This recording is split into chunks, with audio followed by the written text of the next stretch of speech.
Hey, what's up, guys? This is Nick, also known as the Progressive Martial Artist, and I wanted to shoot this video because we've seen the massive amount of demonstrations in the streets right now. This is a movement, the likes that we never seen before, because it's not just one community, not just the African American community that is demanding justice. We're seeing demonstrations in different countries. We see it in Germany. We see it in France. The French they almost protest for fun. I wish we was as good as protesting as there was in France, but we seeing massive global solidarity, and we seeing pressure being put on the establishment when it comes to criminal justice for like the first time in my lifetime. I'm seeing massive amount of pressure being put on them where they actually want to act. Andrew Cuomo, he was being ridiculous because he was trying to tell us that, hey, we won. We already got the victories we won through our protests. But we know that's not the case. We know that's not anywhere near true. But the reason why I want to shoot this video because I've been working with a lot of talented activists and policy advisors, and we have these 10 demands for justice, and I want to shoot a video where I kind of quickly lay out each point that we made throughout these demands, give my thoughts, and why I think it's crucial to push these demands, because it's one thing to have direct action and being in the streets, but if you don't translate that to policy, if you don't translate that to direct action, you wasting the momentum of the movement we have right now. So our goal was we wanted to make bold demands that they will have to be responsive to. So I can get started with this one. This is obviously the overall thesis of this movement. We have defund the police. And specifically, we claim we want to defund the police and reallocate resources to the impacted communities of police violence, the people that are struggling through our neoliberal capitalist system. We want to uplift the people that got the worst among us. Because if you have a system where the people that are doing the worst are doing better, that alone will help decrease the crime rate. And this is something you see critics of defund the police, they refuse to acknowledge. They always straw man and gaslight our movement because they don't really have a response to this part, because they are deeply unserious when it comes to criminal justice. They say they want to do police reform and they want to fix the system, but then you ask them how they're going to do it, and how what their ideas is different than previous reforms that they tried. They don't have answers. We're the ones who cite in studies. They're the one who have to explain why we spend more on our militarized police budgets than we do on education. The burden is not on us. The burden of proof is on them, on why there is billions of dollars being spent on militarized police equipment. Meanwhile, their kids that got student loan debt. They're kids with student lunch debt. We have kids that are in debt to their school because they can't afford lunch, but you have police officers with rocket launchers, Lamborghinis, armored vehicles.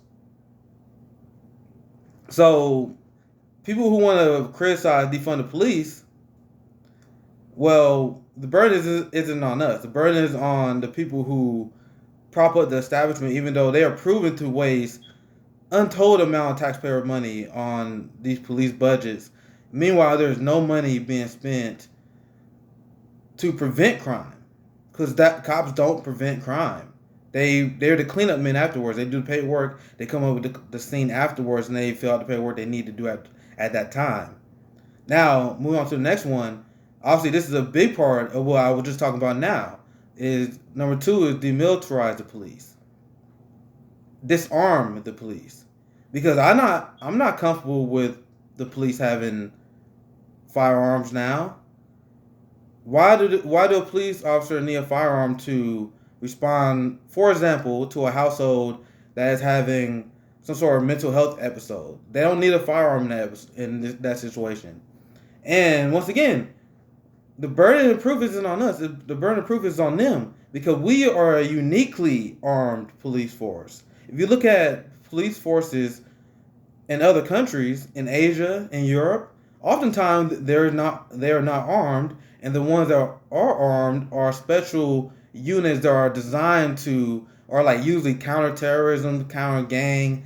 It's usually some sort of special op unit that they will have that is armed. But the police officers that you see roaming the streets in these countries, they're not armed. The one probably the biggest example is the UK. When you look at their police officers, they're not armed as well. Even though you can levy a lot of criticism on their police force, but at least they're not just shooting people because they don't have the opportunity to do that. So next one, number 3. See, I didn't want to spend too much time on each one, but there's a lot to be said about every one that we have here. Eliminate discriminatory policing and prosecution, and discriminatory practicing on sentencing. So this is also tied into what we'll talk about later with the drug war.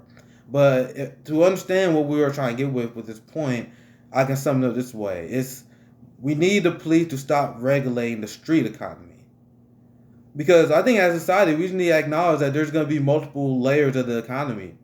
There are layers of the economy that I can't participate in. The white collar economy, the yacht economy. I think we need to allow the street economy to exist and allow the street economy to strive. And when I say street economy, I'm not talking about the black market. I'm talking about sex work. I don't.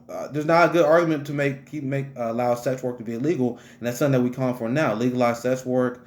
We can legalize all drugs because they did that in Portugal, and they got a lower crime rate, they got a lower drug abuse rate, lower what the one I'm looking for, drug overdose rate in Portugal, despite the fact that they legalized all drugs.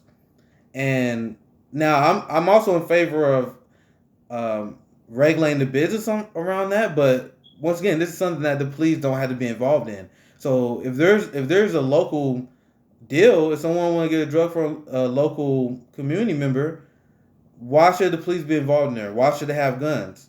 Once again, this is escalating problems in the community in a situation where it's proven where this unnecessary authoritarianism hurts our society overall even more. So we want to end the regulation of the street economy. Number 4, institute complete law enforcement accountability. And this includes having a national database of police crimes. We gotta put maximum accountability. And we can also tie this with 5 and 6, because in order to have this amount of complete accountability, and also one thing we are calling for is increased regulation on the police departments in order for them to enforce this. So we need harsh punishment for police officers who turn their body camera off, for example. If you turn your body camera off, that should be automatic fired, charges pressed.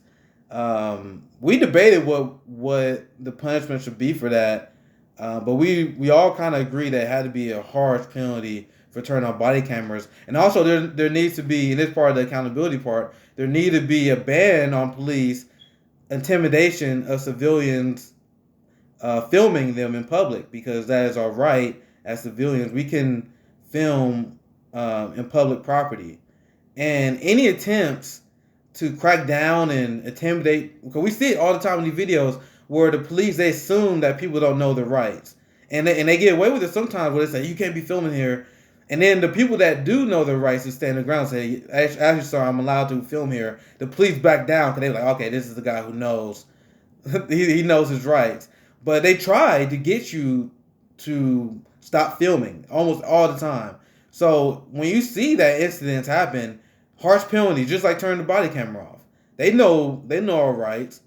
And if they don't know our rights, there should be harsh penalties in the first place. And once again, the next 2, I like to tie these together because 5 is independently investigate all police crimes and abuse of power. Once again, that's what I'm talking about now when you got police turn off the police body cameras. But I remember I read a story in Texas, and there's also a lot of stories of corruption in Florida where police were caught planting drugs on people, and they said there should be immediate investigation. I think you should have, once again, what number 5 is calling for is independent investigations into those, because usually what will happen is they will get accused of planting drugs. The police would investigate themselves. They'll find no harm done among themselves. It's a sham. The prosecutor office is also entangled with the police force. They got cozy relationships. They do favors for each other. So even if it does get called to the prosecutor office, they act on behalf of the police. You see it with the George Floyd, when you had the health service that was looking at that was doing the autopsy of George Floyd's body, that was pretty much doing cover for the police department. And then we had individual health experts do an autopsy, and they debunked what they were saying, because they were saying there was no correlation between the knee on the neck and George Floyd dying, which everyone knows is ridiculous, because you're trying to tell us that our eyes are lying to us. We all seen the video. Everyone that was there saw what happened. He definitely died because he had a knee on his neck for 8 minutes. So then they had an individual, independent autopsy. And then they were like, yeah, it was definitely the fucking knee. It was definitely the knee. So you can't have these government agencies, even other government agencies, look at police incidents, because it's all a web of corruption. They all take money from each other. They all friends, and they will cover for each other. And that's how the system of corruption works. I need to get through these. On the video already going a little bit long here, but let me go to 6. And once again, I do think 4, 5, and 6 really ties together well. And this is talking about installing community representation, oversight, and safety measures. So this is what another big part of Defund the Police is about, that the people that smear the movement, they don't know what they're talking about, because we actually want to replace it with something that would be helpful to the community. And these can be elected members of the community as well, that come together and they come up with their own game plans and strategies of keeping the community safe. And this is the best way, improving way, to help prevent crime, because that's what they will be doing, which I said earlier, the police don't prevent crime. And also you can have different specialists involved in these communities. For example, if you can have an elected domestic abuse expert, someone who actually been through the school, who been through the training, who got a doctorate, who's well trained, who can respond to these situations in the community whenever there's a domestic violence incident, who can defuse the situation instead of going there guns blazing and making everything worse. And that's just one aspect of what we can have. You can have mental health experts that can respond on call. So, and not even just ending policing, because at the end of the day, if you have a response unit that comes and investigate and responds to civilians, you can call that policing if you want. Honestly, if you want to call that policing, it's something.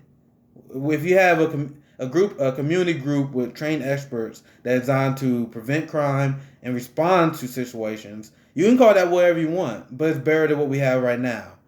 Abolish the police. Number 7, and this is something I've just been through personally. You got to end strategic counter-protest violence. See, we see videos of this consistently and constantly, where the police will deploy tear gas. They're using rubber bullets, taking people's eyes out, using pepper spray. There are police that literally drive by pepper spraying peaceful protesters. So all that should be banned. And by the way, it is illegal to pepper gas civilians. That's a war crime. You're not even allowed to do that in other countries. So how are they allowed to do that to their own civilians? For one, that's illegal, and they get away with it because they got no one that can force it on them. And that's why this is one demand I was very in favor for, and this is non-negotiable at the end of the day. 8, apologize and provide reparations. Once again, big favor of this one, because if you have a family that is victim of police violence, you should have massive reparation systems put in place to take it. Like George Floyd family should be getting taken care of, or whatever the remnants of the Minneapolis Police Department is. And one big part of the police justice that we are calling for is that if you have any sort and before we have the complete transition to number 10, abolishing the prison industrial complex, we got to have a way to take down and massively fine any police department that is caught abusing human rights, who are killing and murdering civilians, and was caught doing it by the police accountability systems we are putting in place. So if you have a police department that was caught violating human rights, we said you should disband it.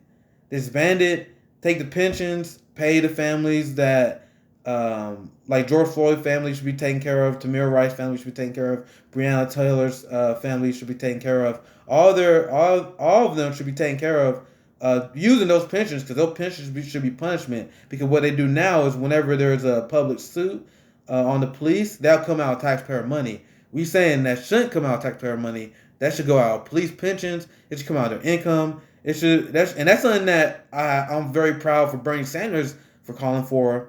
Bernie Sanders got a lot of criticism, rightly, for being skeptical of defund the police, but at the end of the day, it's just labels. He's a senator. He didn't want to adopt that labeling system. But one thing he called for was taking police pensions to call for public to settle lawsuits instead of public funds. So Bernie Sanders, we can definitely push him to the left on a lot of these issues. But what the language that we use, he got in legislation in other ways. Bernie Sanders is definitely not the bad guy when it comes to criminal justice, because when it comes to finding and holding the police accountable, Bernie Sanders, he was on our side on that in his criminal justice plan. Once again, we missed a huge opportunity with that. 9, end the war on drugs. Once again, I was just talking about Bernie. This is something that Bernie Sanders was in favor of doing. He would have ended the drug war, expunged all past criminal records. Now, this is where I go further left than Bernie, and this is where Yang went further left than Bernie. Credits to Yang on this one. Well, I think you should, once again, legalize all drugs. Why should it just be marijuana?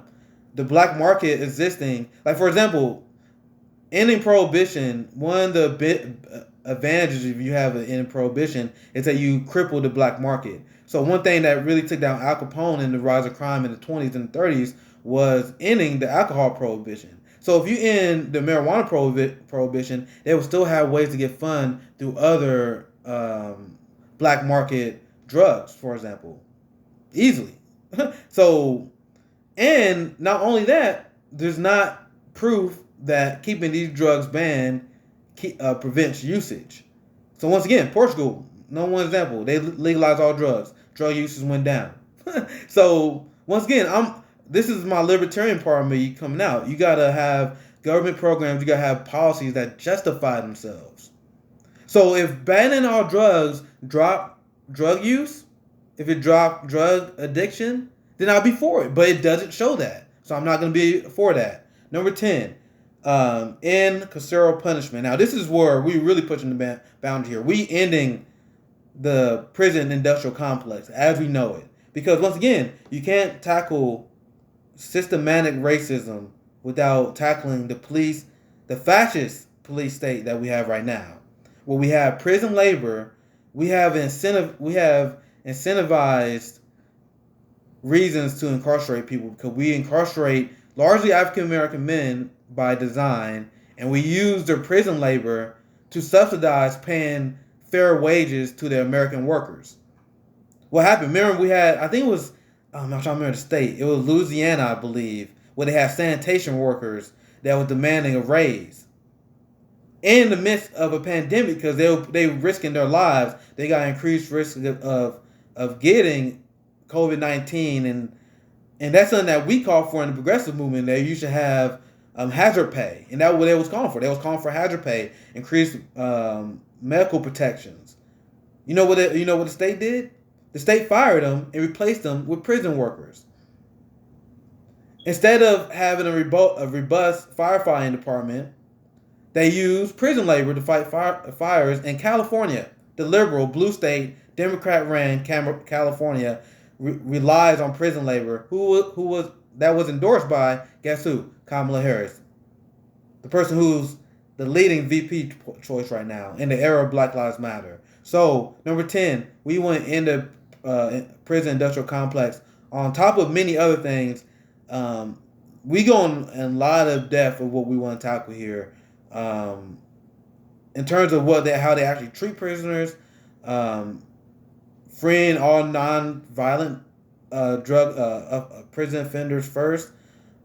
This is where we make our boldest claims, and a lot of these we want to push the envelope and we want to push the Overton window left, because either you believe we are in an authoritarian police state or you don't. I do. We put 25% of the world's prison population. That's what we have, despite having, 350 million people? So, we got to tackle and dismantle this fascist system we live under right now. And in order to tackle a challenge, you got to have an appropriate situation that matches the problems that we're going through. If we just had a mild problem with the prison industrial complex, there wouldn't be need to call for the kind of things we're calling for. We're calling for the bold solution we're calling for because the situation we're in right now demands it. We demand that we abolish the prison industrial complex. We demand that we defund the police. We demand that we have accountability. We demand we have community policing. We demand that we end the drug war. So, this video went long, but this is something I'm passionate about because we got to turn this direct action into real justice. And that's why I endorse the 10 demands of justice. And I only went through a very small amount of the detail we went through. Because once again, we have very smart people working on these demands.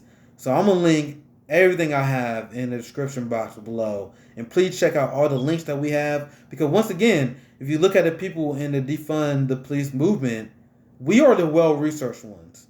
We are the ones who do our research. The Reform the Police and the police state bootlickers, they are the ones who are relying on emotion. And they're the ones who haven't thought this through. And that's why I want to make clear to you guys. I appreciate you guys watching this very long video. Hope you guys enjoyed. There's a lot to cover on these 10 demands. So please check out the link in the description. And also I'm back. And I'm about to expand my channel in great ways. Please support me down in Patreon. And I also have my PayPal linked in the description if you make a direct donation. I appreciate you guys for supporting me. This is Nick, the Progressive Martial Artist, and I'm out. Thank you guys.